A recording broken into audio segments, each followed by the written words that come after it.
ओडिशा रे दुग्ध उत्पादन वृद्धि और ग्रामीण रोजगार सृष्टि एवं चाषी आय वृद्धि को लक्ष्य करी सशक्त ओडिशा पक्षरु एक बृहत गोपालन प्रकल्प प्रस्ताव केंद्र सरकार निकट में उपस्थापित करा जायथिबो बोली सशक्त ओडिशा पक्षरु कुहा जायछि।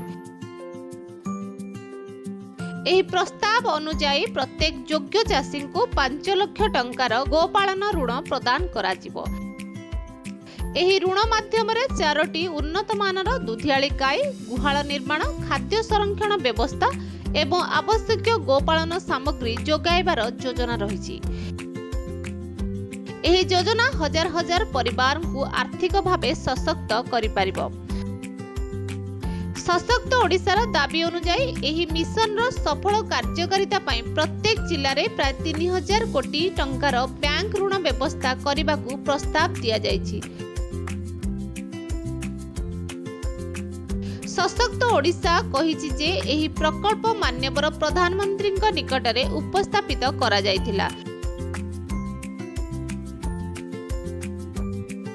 एवं परवर्ती समय रे संपुक्त बैंकिंग व्यवस्था सह एहाकु आगकु नेबा पई आलोचना होइथिबा दाबी करा जायछि।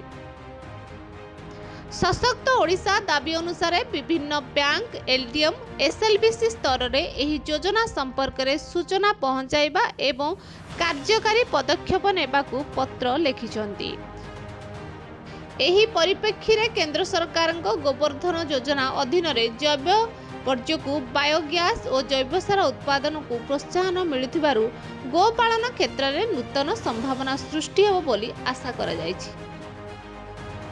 जदि गोपालन दुग्ध उत्पादन एवं गोवर्धन भली पदक्षेप को समन्वित भावे कार्यकारी करा जिवो तेबे ओडिशार ग्रामीण अर्थनीति अधिक सुदृढ़ होई पारिबो।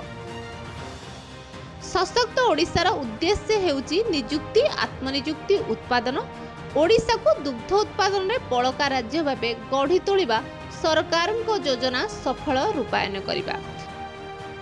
गोपालन मिशन एक ऋण योजना नुहे बरं चाषी आत्मनिर्भरता ग्रामीण रोजगार दुग्ध उत्पादन वृद्धि एवं ओडिशार अर्थनैतिक विकास में एक दीर्घम्यादी अभियान।